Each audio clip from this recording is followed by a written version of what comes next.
It's Sunday, Columbus Day. Welcome to Steve's Place.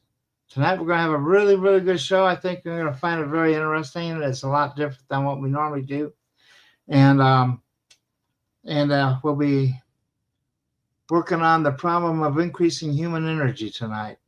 But until then, I want to remind everyone I'm on Sunday 6 p.m. Today's Columbus Day. I'm working. I'm working on the conference for next year. We're supposed to be having it on August 12th to 16th, but that may be moved up a week. Well, I'll keep you posted as things develop. Meantime, you can go to our website and you can click on the link here and get and go to the streaming area of our 2025 conference, which we have completely online. And later on this year, probably within the next week, you'll be able to gift a friend, a stream. That's what we hope to be doing later on this month. Uh, also, I may be moving soon. I'll keep you guys informed as to how that goes. And for those who want to order our website, just click on the brown thing. It brings up a page like this. And on this page here, you can see the order last year's conference. You can order this year's conference. You can buy T-shirts. And you can also just donate, if you want to, using that green bar there. So I hope you all, if you haven't gotten last year's conference, at least you might want to consider it. So, and let's see. The other thing is our YouTube channel. I definitely need people to keep signed up on the YouTube channel.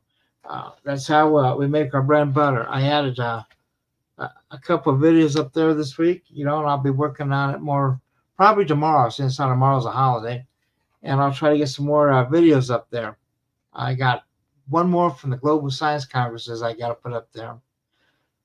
I may try to re-upload some of the banned videos. I'm going to try to upload them to see if they'll kick me off again or if they'll just let them go through. Time will tell. In the meantime, I encourage everyone to at least go up there and be a subscriber and click on the notification button so that you'll be notified of all the stuff we do. And if you go to our website, testtech.info, this has a channel leads you to our Test to Tech channel, but we also have a directory. If you know what conferences you want to see, you can go over and click on it and see what happens. You can see all the past conferences we have online.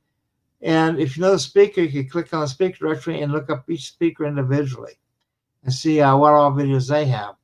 I'll be going up there and probably cleaning up some of that stuff too while I have time. And like I say, I hope everyone becomes a member. It's $9.99 to be a member. And we have over 1,500 videos.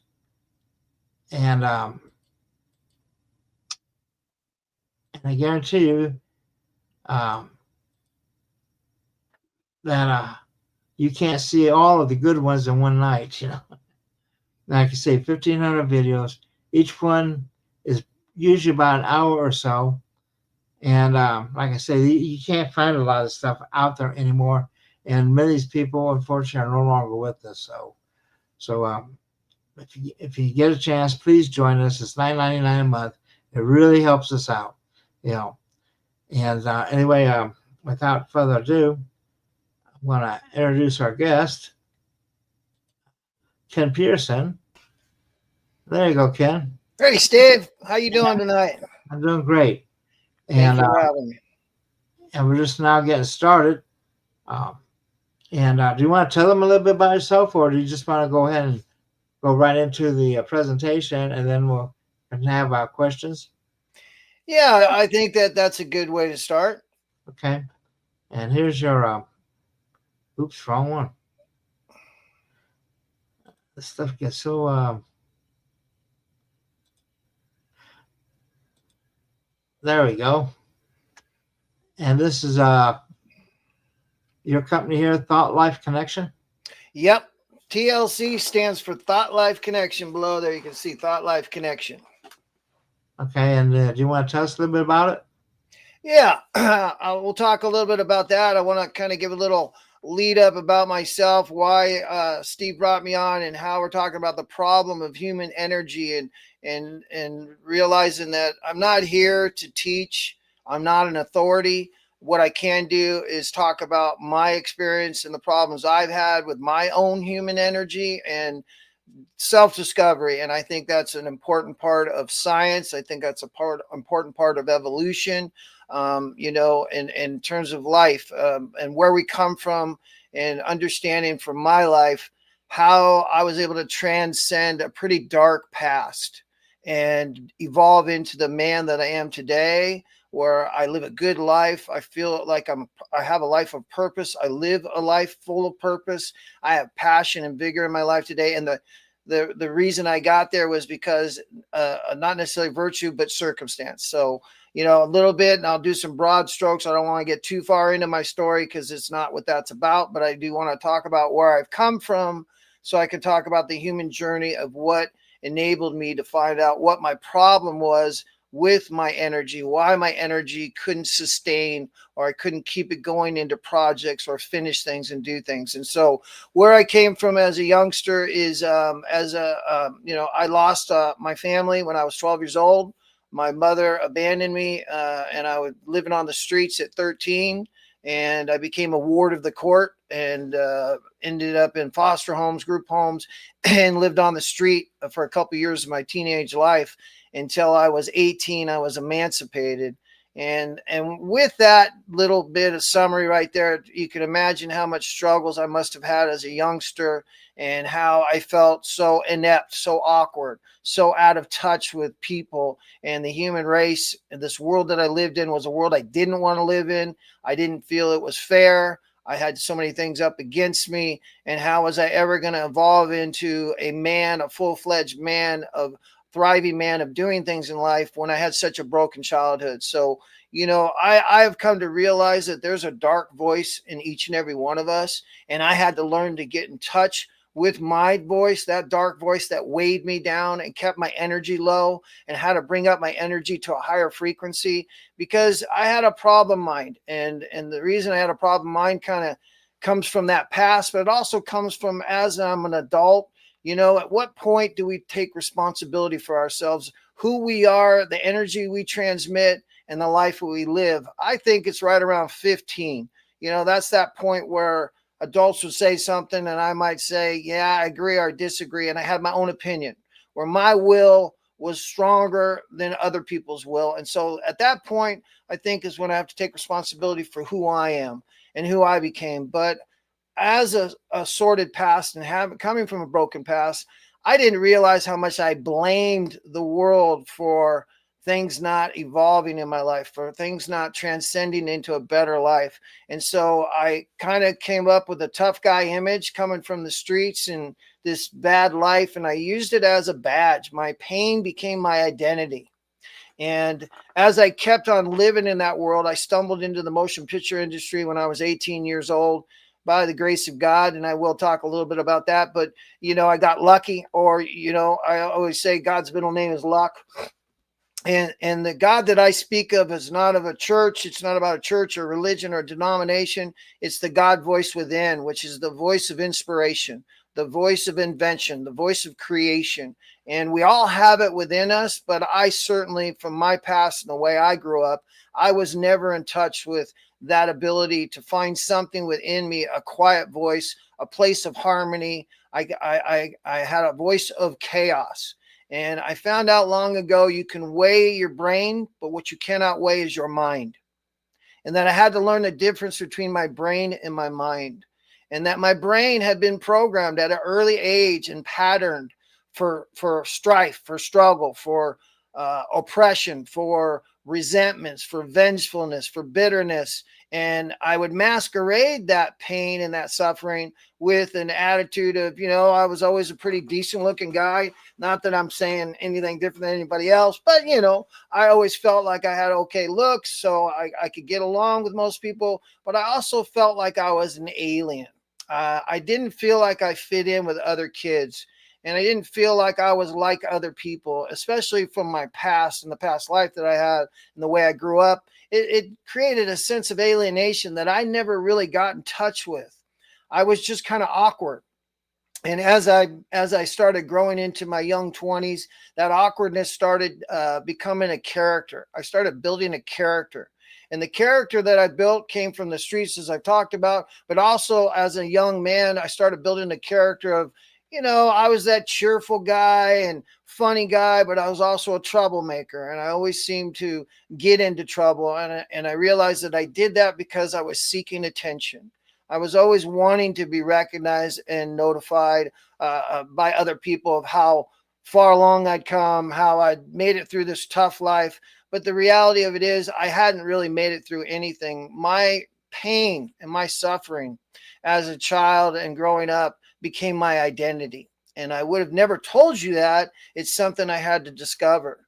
And I found that out as I became a man and started growing up, that my past would be my future if I kept reliving it.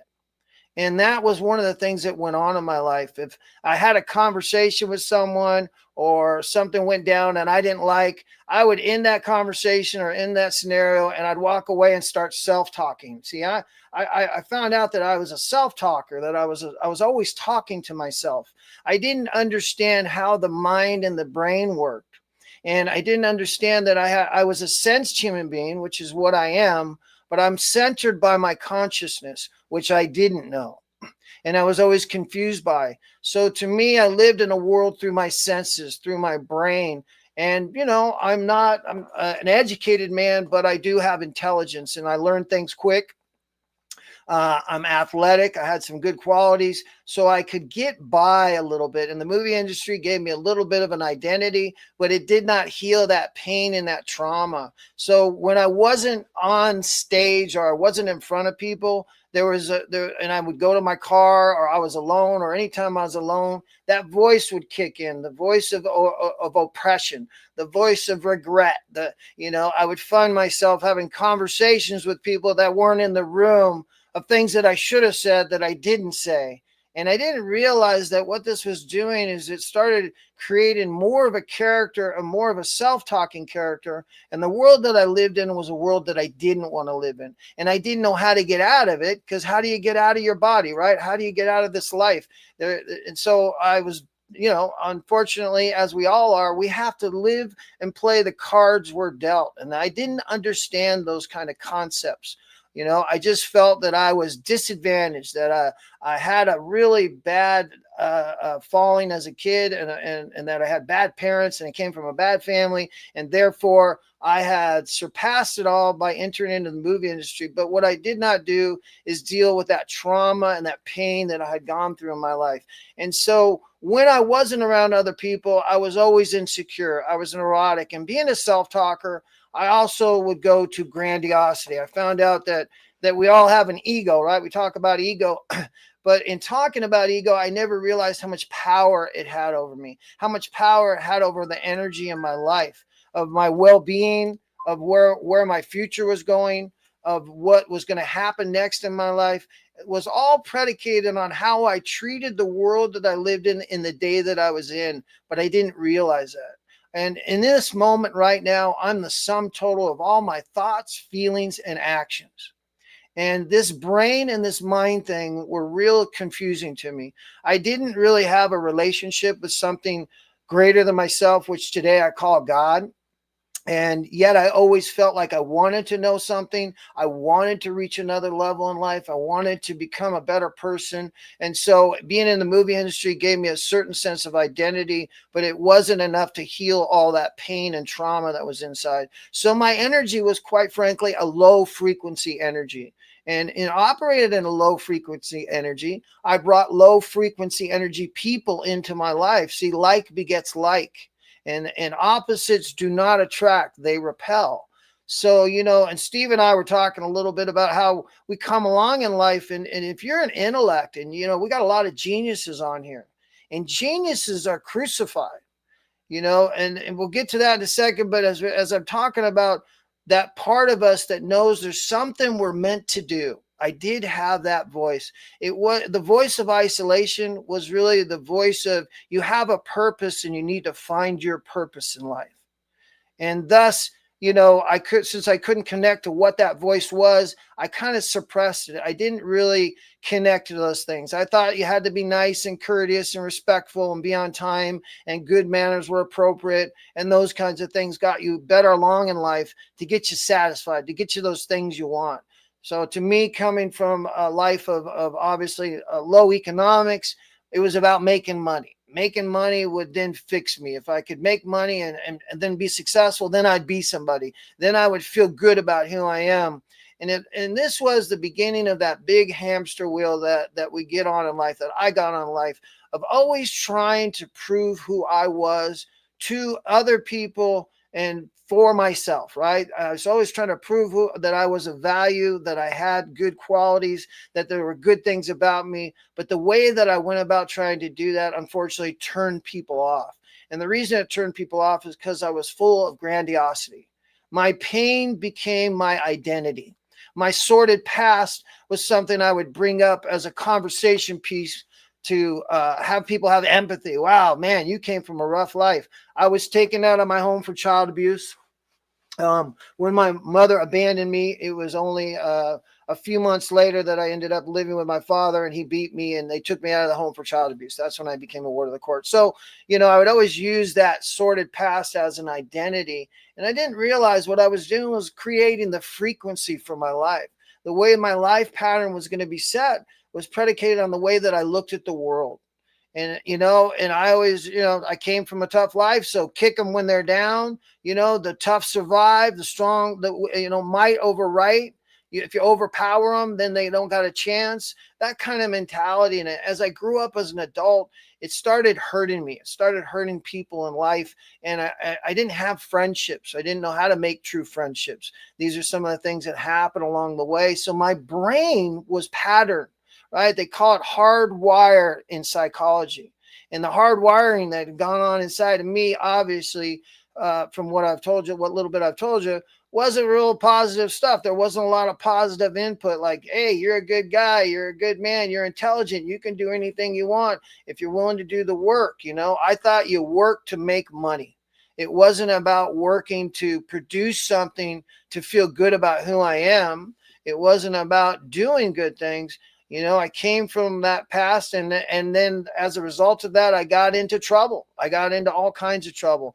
And some of that trouble was with sex. I got into sexual promiscuity.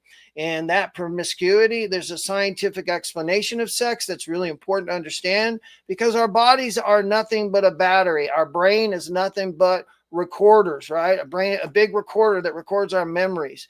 And in that context, I didn't realize that my thoughts dictated my life. And that's why I call this corporation that I'm involved in, that I'm the CEO of, Thought Life Connection, because I found out for me, as I started traveling in life and I started hitting some hard walls, I better get some help or I'm going to get in trouble. And at the age of 27, 28 years old, right around there, I knew I needed to make a change in life. And that's when I found my first mentor. And that's why other geniuses are important, to talk to other geniuses. We all have genius within us. It isn't as though God made one human being, gave one human being a thimble full of God and another human being a bucket full of God, or intelligence or inspiration or idea. We all get the same amount. We're all centered by that same source, and that life source of creation. This is a creating world, not a created. So we're ever creating. And I didn't know that. I didn't know that I was creating my life. As I lived my life, I was creating my life. And as I lived my life, since I was so caught up in my past, it became my future. Everything that I was afraid of or concerned about manifested itself in my life, because I had programmed my brain to constantly debate. I was a big debater. I always argued with everybody and everything.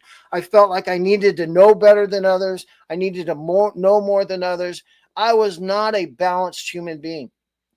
And balance is one of the keynotes of a good life. It really is. Balance is also one of the commodities that a genius carries with them, is balance. They learn to balance themselves. But when you have this kind of mind that we're talking about, that wants to do more, but doesn't know how to access that source, that vitality. And when I say mind, I mean that part of us that when you look in the mirror, you can't point to where you're at in that body, right? The soul of me, the consciousness of me. Where is it in my body? Is it in my head? Is it in my heart? Go look in the mirror and where are you at in that body, right? You can't really point to where you're at. That's where I started to realize the body is nothing more than a vehicle. And what I had to do for me is I started learning, I needed to read. I became a reader. And as I started reading, I started discovering great writers and philosophers. I knew for me, from a troubled life, I needed to heal these wounds. Because if I don't heal these wounds, they end up controlling me. And that's what I'm talking about, that neuroplasticity of the brain. It is the neurons that I kept recording. Remember, every thought that we have in our life is recorded in the space that surrounds our soul. The average human being has 70,000 thoughts a day. Think about that for a second. The average human being has 70,000 thoughts a day. So that means in the last hour, we've all had 2,500 thoughts, roughly. Can you remember 2,500 thoughts from the last hour? I don't know if you can, but I can't, right? And one thought travels at the speed of light, right? Thoughts are electric. Our bodies are electrical. Electricity travels at the speed of 186,000 miles per second. So one thought that I have travels around the earth 7 times in 1 second. That's how fast our thinking records itself. And every thought is a body, carries a thought body within our brain. That body is energized or activated by emotion. And so the impact of whatever might happen, we have these milestone moments in life. For me, being taken out of my house for child abuse, that was a milestone moment when I became a ward of the courts and I ended up going into a home for abused children. You don't forget those things because there's a lot of emotion attached to that moment. If you think about your own life and you look back at the things that happened in your life, those milestone moments, those Polaroid moments, trauma, good, indifferent, whatever moments you might have that you can access right now, are the strongest ones, are the ones that created the greatest emotion. And so emotions help me to regulate and understand what my thinking is and why my thoughts are so important. At 70,000 thoughts a day, really, do I know who I am? Can I control who I am if all the preceding thoughts of my years can dictate how I'm going to operate? No. But what I do have choice in is I have free will in the moment I'm in to choose what I'm going to think right now in this moment, or not think and just sense, right? I got a choice of either being a deep thinker and think from the mind, or just to continue, like most human beings, to live through your sense self, your sense body. And that the satisfaction of my body is all I'm looking for. That's, to me, I'm looking for sex, I'm looking for security, and I'm looking to be somebody in society. Those are the things that are driving me, and I have no idea they're driving me. And when you come from a hardwired past that is no good, if you're alienated, intelligence is persecuted. Steve and I were talking about that. And there's a lot of geniuses on here. So I'm speaking as it's an honor, and it's also I want to thank everybody who is a part of this movement, who is a part of this creating universe, who is trying to bring something more to this world to help this world. And that's what the geniuses have done throughout time. But genius is crucified, guys, and that's where I think we feel alienated. I'm not going to proclaim I'm a genius, but I do know that when I am one with God, I am a genius, and so are you. We all are, right? And that's where, for me, I had to start building a relationship with something greater than myself. And that's what I discovered, that my thoughts dictated who I was, that I had built a character. And the character that I built was the sum total of all my thoughts, feelings, and actions. And my thought life was a gutter thought life. I had a mind, as a self-talking mind. I'm like a wardrobe expert. I look at people and I look at the clothes they're wearing, and I criticize them. I think, oh man, why are they wearing that? They shouldn't wear that. They should wear something else. Or I critique people based on the way they look. I judge people all the time. I can take someone's inventory by just looking at them, and I conclude who they are, whether they're somebody I need or don't need. And I disperse with most people because I got this mind, I got this thinking brain that's controlling me, and I don't understand it. I don't know how to live at peace and be at harmony. How do I get to that quiet place? How do I have a balanced, harmonious physical life? How do I have good energy? Right. And when you're living from pain and suffering, it's not easy. You have to learn to get in touch with that and be free from that. For me, I had to learn how to have a relationship with something greater than myself. I wasn't a big guy of religion. I've had my experiences and I've had my times. I'm not finding fault with it. A denomination just doesn't really work for me. But I always believed, in 95% of most human beings believe in a power greater than themselves, that there's something that created all this. And what I've learned, and I know that's what geniuses talk about all the time, Einstein even talked about how much God was necessary for his creations.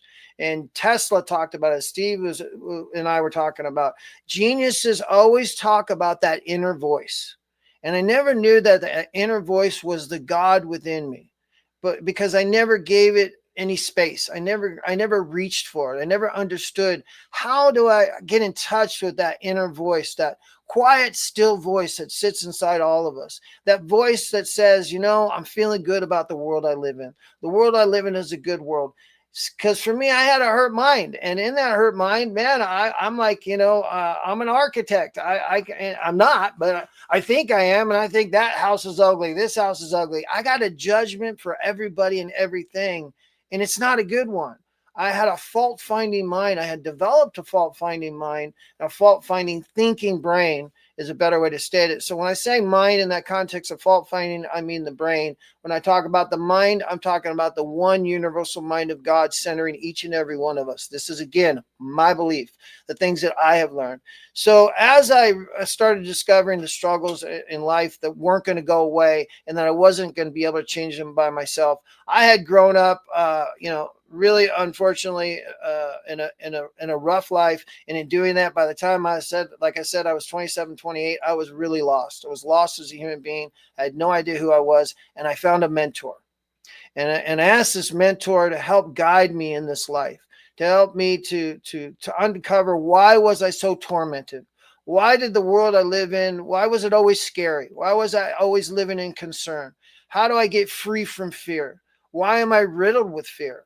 Why am I I didn't even know what insecurity was, but the signs of emotional insecurity are worry, anger, self-pity, and depression.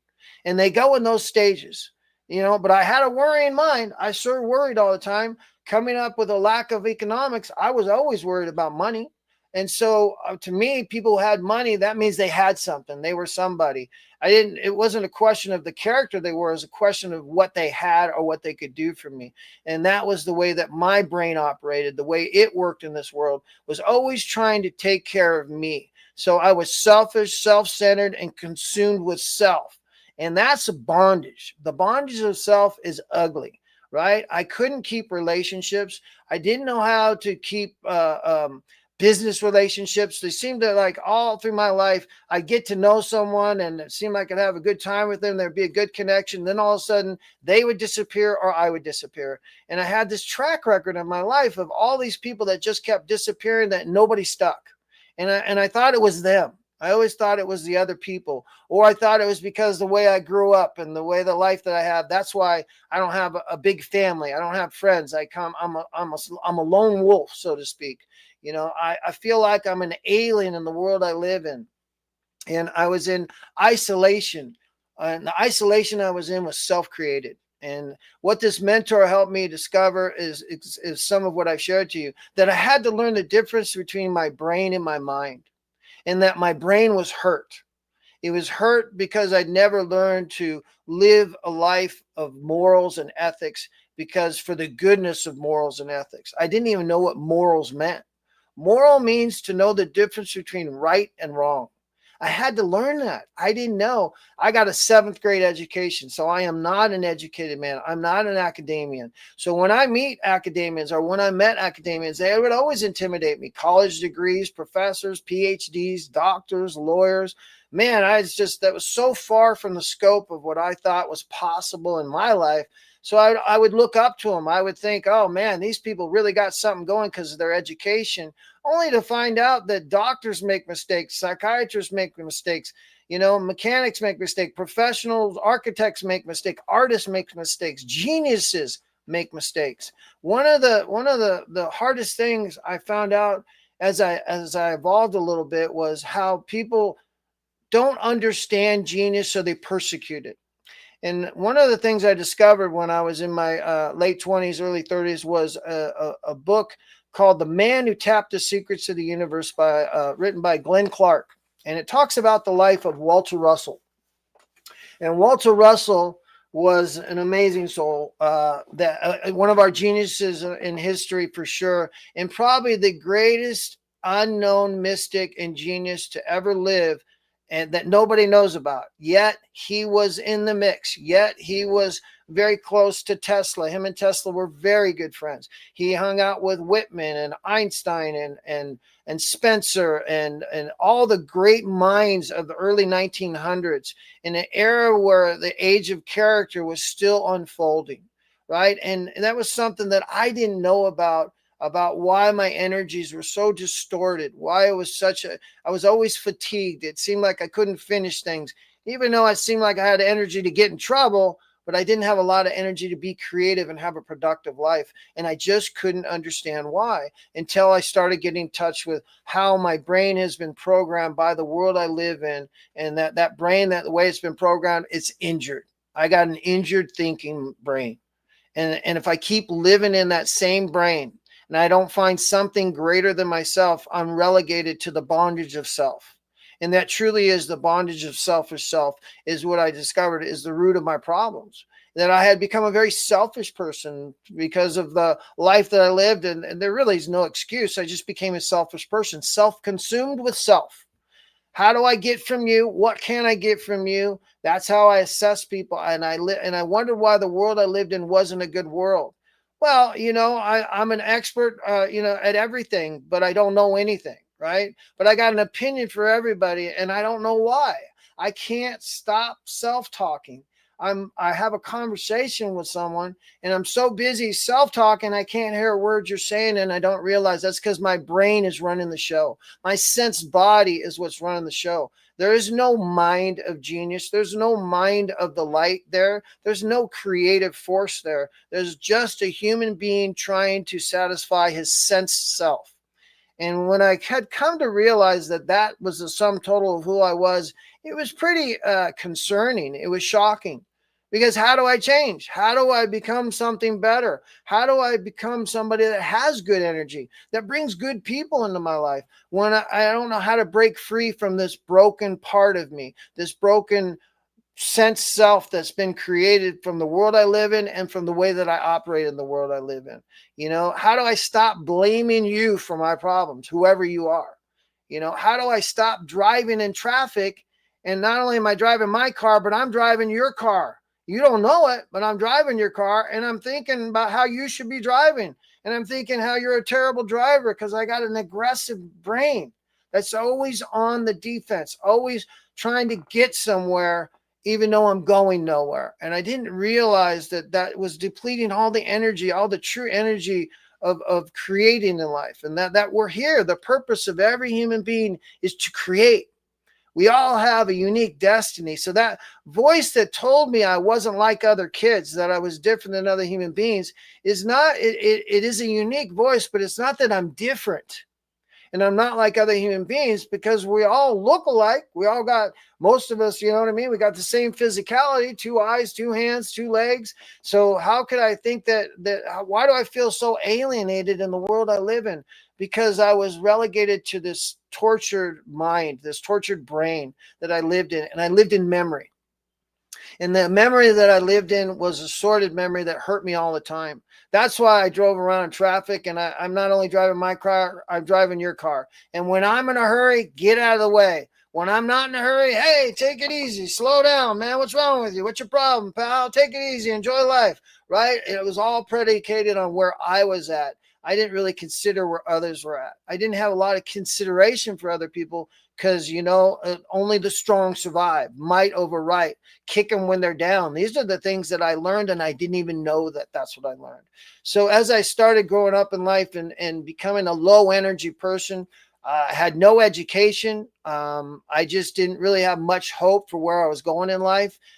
Again, the movie industry gave me somewhat of an identity, but it did not heal the pain and the suffering that I had gone through in life. And the neuroplasticity of the fact that my brain had been so implanted with trauma and suffering, remorse, guilt, shame, and unkindness and hate and bitterness, right? And I was aggressive. And so to defend myself, that's why I created a fault-finding mind. And I never, ever considered my thought life or what that is. We'll get a little bit more into that as we talk about thought energy. The minds on here know what thought energy is. And when I put thought energy into something, Steve and I were talking a little bit before the podcast, and he was like, you learn in the doing, man. Most people don't realize if you just do it, you'll learn it while you're doing it. And he even said, man, if your life's on the line, you'd be amazed at what you can learn. And see, that's what happened to me. My life was on the line, and this mentor taught me that. He had taught me about my mind, and my brain was injured, and that I had an injured brain, and that the character that I was, if it didn't change, that my past would be my future, and I'd just keep doing a repeat performance, and things would just get worse. They wouldn't get better. That I had to learn to make a change on the inside. I had to change the way I looked at the world, the way that I felt about the world, and the way that I acted in the world. And how does one do that? See, and that's where we need a code of ethics, a way of life, a guidance. That's what the geniuses have left behind for us. And these geniuses are people that we know and been throughout time, that, starting back from 2,000 plus years ago when we called man Jesus Christ, and he brought to the world a message of love and light and said that God was love and light. And so, I always got confused about this God thing, but man, I was told you're never going to change unless you discover something greater than yourself. And the something greater than myself is the sense self. Unless I learned how to awaken that inner voice of truth, of calmness, of peace, of joy, of serenity, of kindness, of heartfelt living life. How come I couldn't come from my heart? Because my brain had been so programmed by bitterness and remorse and regret and anguish and struggle that I just, I was a fighter, and I didn't even think I was a fighter. I was always fighting for the next thing, and that I had a mind that was never satisfied, a brain that was never satisfied. The senses can never be satisfied. Everything we put in this body is temporary, right? You eat food, and a couple hours later, you're going to be hungry. There's no way to eat enough food where you're never going to have to eat again. So that's sort of the same thing in the way that I lived through my brain. And by living through my brain, it was just about the satisfaction of my brain. But once this man helped me to start discovering something greater than myself and to awaken my mind, to start to contemplate things that were not of the senses and start to look at my thinking, to start becoming aware of my thought life. Just consider your thoughts and how you operate in the day you're in. We've been on this podcast now for a little over 20 plus minutes, 30 minutes now. So, the question I would ask you, can you tell me what thoughts you've had in the last 40 minutes? Do you know what thoughts you've been harboring today? How are you feeling right now? What's going on in your life right now? These are some of the things I had to consider in order to slow down. To slow down this sense self from running the show anymore, and to awaken that inner consciousness, that consciousness that's undividable, that consciousness of who I am that's beyond the body, and just using this body as a vehicle to create. And that's what I found out that mystics and artists and geniuses do. They live through the mind of an idea. Where does idea come from? How do I conceive idea? How do I get out of this sense thinking? Well, the only way that I could break free from this neuroplastic brain that's in here, this self-talking, negative, fault-finding mind that was actually warped and twisted by life and by my own actions and the things that I did. How do you become free from negative thinking? How, these are things that I had to start really addressing, because these are the things I was up against, that my first mentor helped me to realize that, you are the character that you are because you built yourself that way. And you got to stop blaming people for who you are and the failures and miseries of your life. You got to start taking responsibility for who you are. And that's when I wondered, well, who am I? And that's when I found out I am my thought life. That's what I am. What I am is the person that harbors those thoughts that are inside me and takes them into consideration. So I'm going to go to the first slide here. And I think I just double click, right, Steve? All right. I don't know why it's not coming up now. There it is. Thank you, Steve. I think I can get it here too. There we go. Okay. Thank you. First slide here. So there we are with the welcome, the problem. And that's what I just got done talking about. The problem I found out was the way that I operate in life, way that I live through my senses, that I had to find a deeper voice, that inner voice. And that was where my power would be. And that this power was in each and every one of us, that it wasn't just in one place. It's not on the roof. It's not on the ceiling. You go to church and everybody says, oh, God, be with me. Lord, save me. And I always wonder, where is God? What tile is God on? Because I got to get up there because I want to get with God. I want to know who God is, because I want to be free from the bondage of this brain that keeps trapping me, that keeps making me think that it's not going to work out. It's going to go wrong again. Something's going to make a mess of this situation. Oh no, there goes another relationship. Oh no, there goes another job. It was them. It wasn't me. I'm a victim. I was always a victim, but I would never tell you I was a victim. I blamed everybody for the things that went wrong in my life, but I would never tell you that I blamed people for who I was. So I had to start learning, first things first, stop blaming people for what you do. And the first things first was develop self-honesty to self. Learn to recognize your thoughts in the moment you're in and start deciding, do you want to keep harboring these thoughts? So I was told by my first mentor, just take a look at your thought life and see what's going on today. And if you see some injured thinking and you start seeing some patterns of injured thinking, come to me and we'll talk about it. Well, it didn't take but a minute, because as soon as I left him, I started contemplating, tried to be aware of my thoughts. And man, it was my mind in the gutter, my brain in the gutter all the time. I was always finding fault with everybody and everything. I didn't know how to be at peace with people. I didn't know how to see people's assets. You know what I did with people? I tore them down. I tore them down in my brain. And I didn't realize that I did this to try and make myself feel better about who I was. But here's the law. If I tear you down and we're all one, then I'm tearing myself down. But I never recognized that. But the way that I look at you and treat the world, and the way that I treat, I went to work not to be of service. I went to work to make money.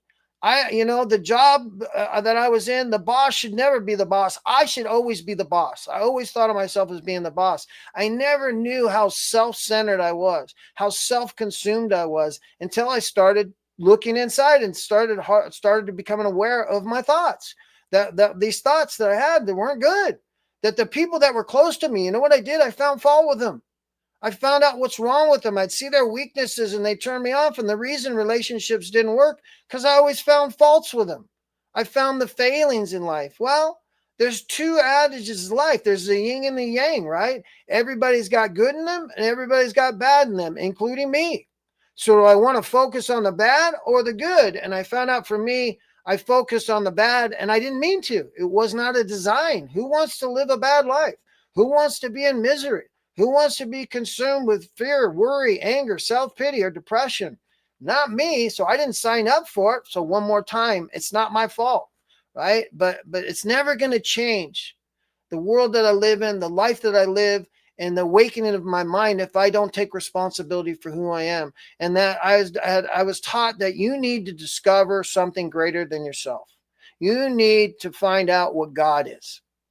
And I was told that I didn't have to go to church to find out what God was, that many people live with God and walk with God, and it's a God that's understood by them. It's not about a universal understanding. It's the same God, because God means three things. And in those three things, let me see here. I can get my numbers here. No, I do there. There we go. 1 second. I'm going to give you my little God here. So, give me 1 second while I call up my page here, please. Thank you very much. I'm going to just scroll through them because my eyes are so bad. I have to scroll through a little bit. So just give me a second here, please. All right. I'm trying to get this thing to scroll. There it goes. All right. Let's go here. There we go. The voice of God is always directing every man and woman to the door of light. But as long as man is but sense clay, he cannot hear that inner voice. And you see, I found out that that's what I lived in. I just lived I believed my body was who I was. If my body's who I am, then how come I can't go in the mirror and point to where I'm at? Who I am is my consciousness. Who I am is my thoughts, my feelings, and my actions. That's who everybody is in the moment you're in. And the reality of it is we're all connected. We're all connected as one. We'll get to that to the end. I don't want to go too far, but I had to realize, where's this God? It's in the inner voice. It's an inner voice of stillness.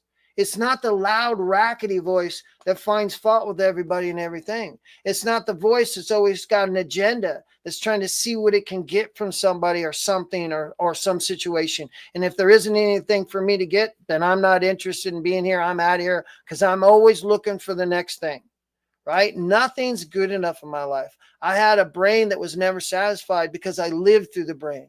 The only thing that satisfied me was awakening my mind. And awakening that mind was awakening that inner voice. And to get to that inner voice, I had to start looking out how to reach for something that I was not, right? And this is a Walter Russell chart, one of the drawings that Walter Russell created. I'll tell you a little bit more about him as we go further here. Oh man, time just sure flies by quick, doesn't it, Steve? So what I found out for me is I had unbalanced thinking. This is me here in the bottom. I don't like this person. I don't like that person. The world I live in sucks. Everybody sucks. How am I going to pay my bills? I can't pay my bills. I'm so worried about everything. I'm going to succeed. I'm going to succeed. It's going to be okay. Oh, no, the carpet's getting pulled out from under me. Oh, man, the world I live in sucks. My family sucks. My kid had a terrible childhood. Oh, it's getting better. It's looking a little better. But I was always scraggly and mixed up. I never had balance. See the balance? Rhythmic thinking. Thinking is rhythmic. There's qualities in life that I can know that I cannot see. I can see my body, but I cannot see my mind, right? And that's the same thing with God. God's body is creation, but that doesn't mean that just because I'm in creation that I know that. So God's law is balance. And I was an imbalanced person because I kept living only through the brain, like barbaric man, like a caveman, quite frankly. Even though I didn't think I was a caveman, I was living like a caveman. And so in living like a caveman, I had to start discovering, what is God? What does God mean, right? Not the denomination, not church, just God. What's this God thing mean? And that's when I was introduced to Walter Russell's vocabulary and the literature that I read at the University of Science and Philosophy. You can go there. It's philosophy.org if you want to look at his works. I'll talk a little bit more about that. But this is where I got an introduction to the three omnis. And that's omnipresent, omniscient, and omnipotent. This was that inner voice. This is what was inside me that I was trying to get in touch with, and I didn't know how to do it. But I know for me that when I had gotten to places like the ocean, right, I felt good. I could feel something greater than myself in that sunset, but look at that picture. Look at that ocean that's up there right now.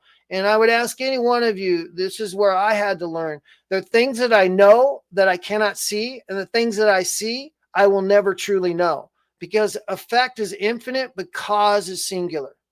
So I don't think there would be too many people that didn't think that this was a beautiful picture, right? So where is the beauty in this picture? Was there certain things that I had to start discovering if I was going to find God. I wanted to start having a relationship with something greater than myself so I could free myself from this brain this injured brain that lived in trauma and regret all the time. And I was told, go out in nature, because that's where God is. And in nature, you will connect. That's what a beautiful sunset is, what the ocean is, what the sky is. Look at it all. Why is the sky blue? Most of you guys know that because of the reflection of the ocean, right? But I never knew things like that. I never considered things like that. I was not a deep thinker. I was a sense thinker. And our senses will do nothing but get in the way and create the greatest illusion of somehow that if I have enough money, I have the right relationship, and people in the world think highly of me, I'm going to be happy.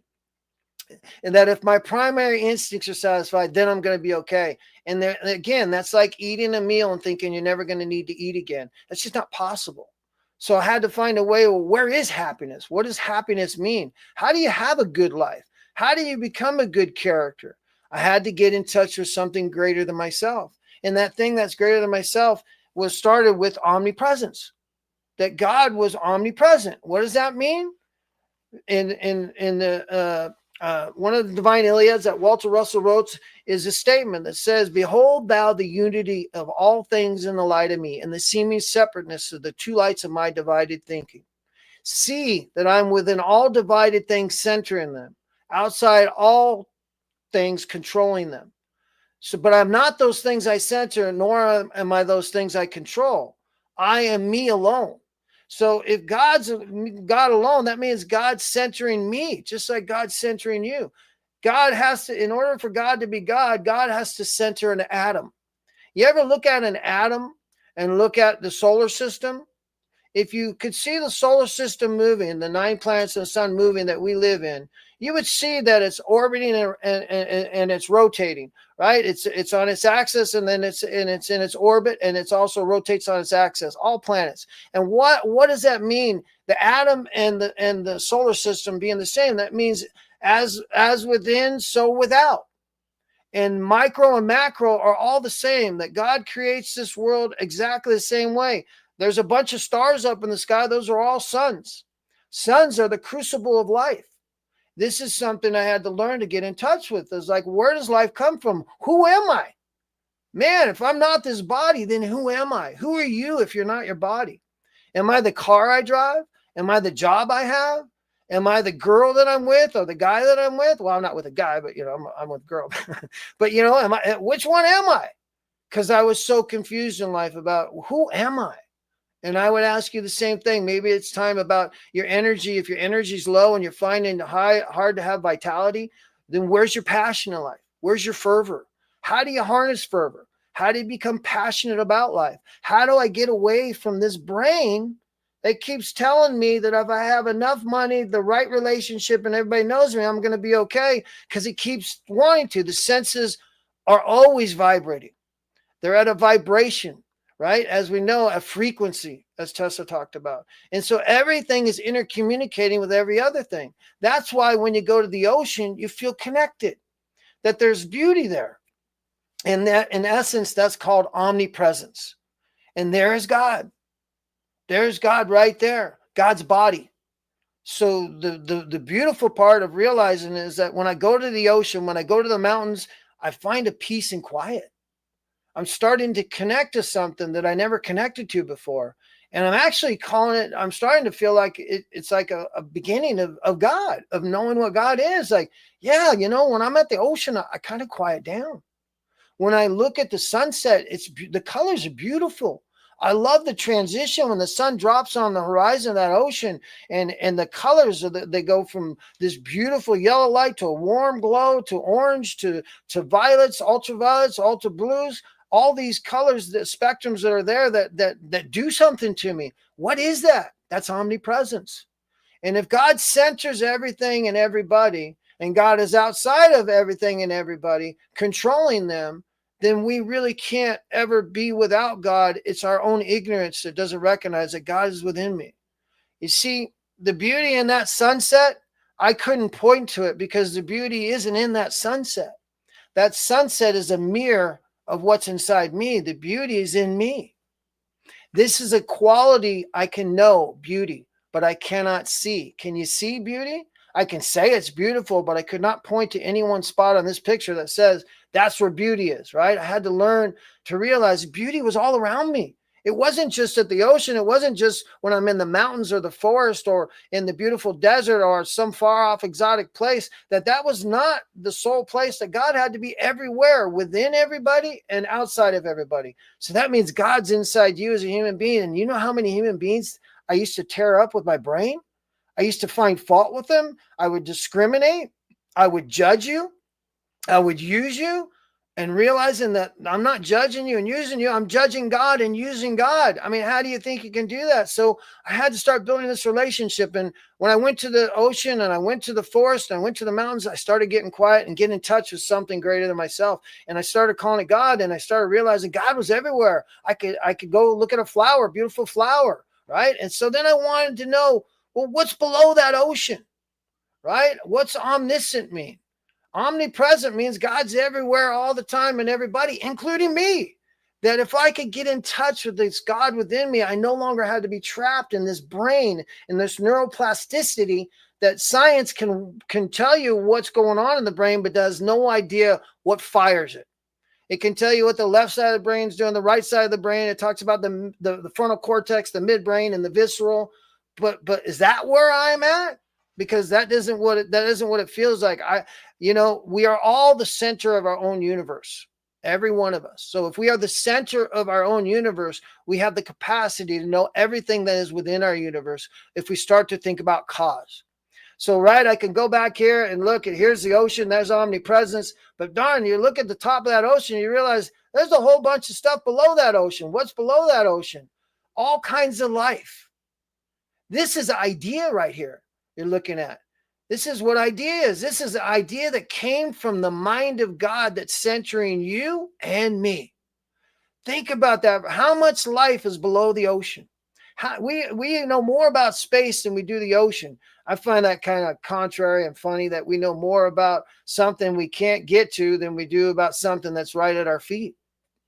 Right? And that this world that we live in is full of idea. That idea is the cause of all things. It's not effect. But I was so caught up living in a world of effect, I never considered what caused. What caused that fish to come to fruition? What caused that reef to grow? What causes the fish to be different colors? Why are there so many? And to think that every one of those little elements in that ocean is an idea, started as an idea first, is when I realized that omniscient means that the power of anything is only in the idea of that thing. So the idea is what we talk about with geniuses. What's your idea? I want to come up with free energy. I want to harness solar power. I want to be able to heal people. I want people to be in a better life. I want people to know they don't have to live in the bondage of themselves anymore. I want people to know they can become free. And so the way that I had to do that is I started contemplating, man, what is God's idea? What's the idea behind the sun? Do you know that every single thing that is on this planet started in the sun? All life, the crucible of life is the sun. I never knew that. But I could learn and read and find out and realize if all ideas in the sun, then the earth is just the effects of an idea, right? And it's like idea is where power is. True power lies in idea. There's no power in effect. Starting to live in cause. So what makes me unhappy, what makes me devitalized is the lack of awareness that the way I'm operating, because I don't know how I'm functioning. That I had to start realizing, what ideas do I have? Do I ever come from idea, or am I always coming from my sense self?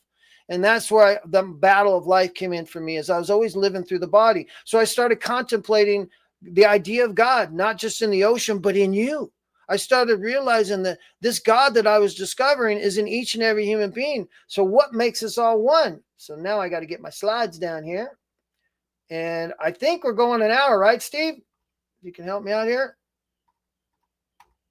Are we going an hour, Steve? You take what you need. Okay, brother. I'm going to just do too much, but Okay, can you do me a favor and play that cube field for me, or can I play it from here? Yeah. Okay, go freeze it right there. Would you quick, real Steve? Just freeze right there. Oh, you can freeze on that image. There you go. If you can pause it right there, thank you very much. So that's, I I can't control. Maybe I can't control this thing. I can't. I got it. Okay, there we go. Let me have control of it there, Steve. I think I got it. There we go. Okay, so this is a cube. And this is what Walter Russell referred to as a wave boundary field. And that the universe and everything is an illusion, and it's all reflective particles in motion, which is light beings, right? We all consider ourselves light beings. So as you look inside this cube, and it's similar to looking at a mirror, your bathroom mirror in your bedroom, your bathroom mirror, when you hold that dispensary mirror open to the next mirror and you can see infinite mirrors. Well, this is 3 mirrors inside this box. The sides are box, and there's 3 inner mirrors, and there's one light centering this box. But it looks like, if you look at it, you see it looks like there's infinite amount of lights, doesn't it? And these are all just light. They're all reflections. So if each of us was a light being, let's say, and every one of us, if I move one of those lights in that mirror, I jiggle one of those mirrors, how many of those lights will move? This is how we're all connected. When one of us hurts somebody, we hurt everybody. When one of us helps somebody, we help everybody.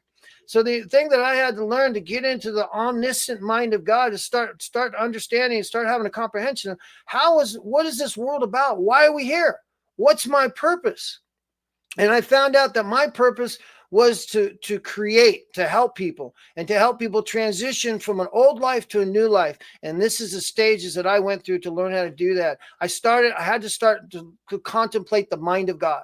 How does God work? And why is this all an illusion? And this is cube here. It helps me realize it's an illusion. So I'm going to go back and play it. And you see, it's all just one light that's being reflected in 3 mirrors. It's sort of like life is a kaleidoscope, and Walter Russell refers to that. The world of effect is nothing but a kaleidoscope. It's nothing but light. If it's not, then how does that little box fit in our eye? How does that TV screen or monitor you're looking at fit in a measureless point on your eyeball? You ever consider that? How does the door fit in there? How does your house, when you're standing outside of your house and you're looking at your house, how does the image of that house fit in your eye if it's not light? How does it get transformed from a physical form, which we think is real, and this desk that I'm on is real, this book is real, when in reality of it is, it's light in motion, right? We've all learned that the ground is moving, oscillating underneath us. The atoms are vibrating at such a fast speed. It seems like it's real, but it's not. It's just an illusion. Well, that's exactly what this cube represents, is that we live in a universe of light, and love is the inspiration that manifests this light. So as you look a little bit again, I'll do it again. Think of yourself as one of those little light beads, and think, when you look in there, how many are there? There's endless, right? No matter which way you look, there's more light, and there's only one light in there that's being reflected by those 3 wave boundary fields. And that's the riddle of the world we live in. And that's the riddle of me. My body is not who I am. My consciousness is who I am. So as I started contemplating the idea of God's ideas, I started looking at things, little things, like the elements of matter. Now I'm going to get into some Tesla talk. And when I started discovering great authors and great philosophers, my life started changing, because I started inputting their information, and I chewed on it till it became my knowledge, till it started awakening something in me to make me look at what's below that ocean flat surface that I'm looking at, and realize endless life. Go below the ocean. This is almost like looking below the ocean. And so here's idea. Every one of these little lights is an idea. Or every one of these lights is a sun. When you look up in the night sky, right? How many suns do we see? So we realize the world of effect is infinite. It's endless. And what all knowledge means is the knowledge and ability to work with all the elements in life. So I'm going to take 2 elements and describe what I learned, which was true matehood. And that's sodium and chlorine, right? In and of themselves, they're deadly. If I put a tablespoonful of sodium in the room you're in, you would die. If I put enough chlorine in the room you're in, you would die. We all know what bleach does, right? If you believe too much bleach. But when you put sodium and chloride together, there's a flash, and it transforms into something else. And what do we call it? Salt. And do you know that every grain of salt is a perfect cube? The cube represents the maximum space that anything can occupy before it explodes. So I had to start contemplating these ideas of these illusions of why didn't I get along with people? How could I get along with people? Is I had to start understanding what interaction was, what a balanced interaction was. Sodium and chlorine are mates. And when they're put together, they give us table salt. And what did Christ say a couple thousand years ago? Be the salt of the earth. At the time, as Christ said, there are many things I wish I could tell you, but you're not ready for them. The reason that Christ said be the salt of the earth was because it's the perfect element. Salt preserves food. Salt gives flavor to everything. Salt is an element of itself is perfect. It has no distortion. It's a perfect cube. And it's one of the only elements that creates that. So getting to know the elements was a part of my learning curve. I don't want to go too far in the omniscience because it's just endless talking. But if you were to study some of the works that are out there, you start to contemplate things on a deeper level. And I realized what I am is I'm a light being. And what I really am is, in reality of it is, if I shake one of those mirrors, all those lights will move. That is how we're all connected and we're all one. And understanding my oneness is kind of, for me, was about how do I live in this world and start feeling good about people that are driving their car at the grocery store, and instead of letting them annoy me, instead of letting them get on my nerves, instead of me finding fault with them, how do I come into harmony with you, whoever you are? Well, if I learn to start seeing the same God, same beauty I see in that sunset in you, all of a sudden I'm looking at you differently. Anybody can find out what's wrong with somebody. But how about a big, long list of what's right?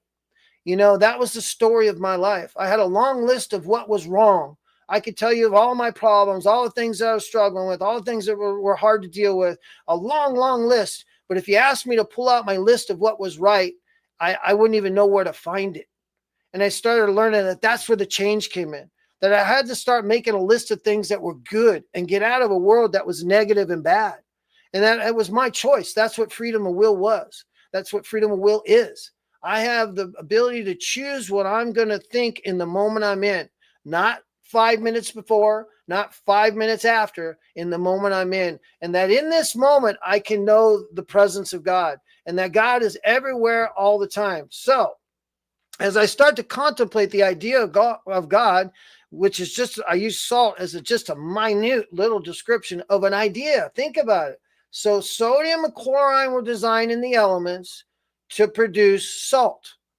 And it doesn't mean that it can't be used for other things, because sodium can mate with bromine or fluorine, but that they aren't mates. They don't make a cube, and they're not purposeful. So science is a purpose. It's not, it's always balanced. And that's why when we do our experiments and we start to discover ourselves, we realize there are no limitations to what we can do. All knowledge is power, is ability. We have all knowledge to work with all the elements that are on the elements of matter. There's 121 elements of matter with the 9 inert gases combined with that. So that means that we as human beings, and I'm not a scientist, I'm not an educated guy, as I said from the beginning, but I can learn. And it's like Steve was talking about earlier. All I got to do is put myself into it. If you keep waiting to get happy, you're not going to be happy. If you start looking for happiness now, you'll find happiness now. But I found out for me, happiness comes with an ability to think good thoughts. If I don't have good thinking, if I'm not looking for good things, then what am I going to find? I'm going to find what I'm looking for. And if I keep looking for failings, if I keep looking for distortions, if I keep looking at resentment and anger and bitterness, then I'm going to get anger, bitterness, distortion, and resentments. But if I start looking for the good things in life, I start to find balance. And what are the good things about you? What makes you so special? Tell me more about you. I want to know all about Steve. I'm going to have a great conversation with him after this podcast. But because he's a fascinating man, he knows the formula of life. There isn't anything you can't learn. All you have to do is apply yourself. And if you're having a hard time applying yourself, it's because the way you're looking at it. Start to look at things differently. Start to realize there's so much more than to what we're seeing. Stop believing the lies that your brain tells you and listen to that inner voice. And to awaken it, start, for me, I had to read. I had to learn to read. And what I've read is so many books. And I'm so involved with the University of Science and Philosophy at philosophy.org. But I come from a recovery background. I'm recovered from alcoholic and drugs, and don't say that too much, but that's where I come from. And that's when I started my endeavor to find this God that I've been searching for my whole life. Every human being, like I said, 95% of all human beings believe in something greater than themselves. And it doesn't have to be a mystery. I have to have a personal relationship with this power that I've learned to discover to change the plasticity of what was programmed in my brain a long time ago with new patterns, new programming. Contemplate idea. How do I heal? I got to start reading on what healing means. How do you heal from past trauma? Ask others. Hey, man, you've gone through some hard times. How did you heal?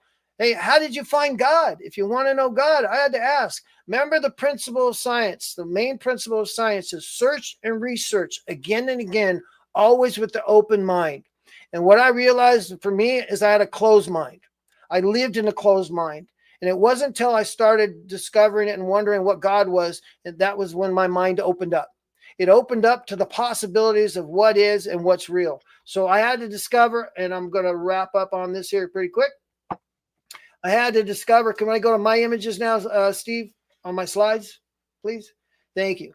Omnipotent, right?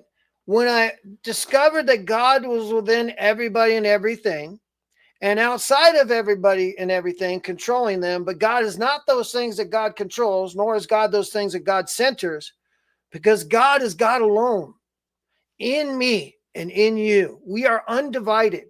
And that cube mirror wave boundary field that I showed you illustrates how we seem divided, but we're all that one light.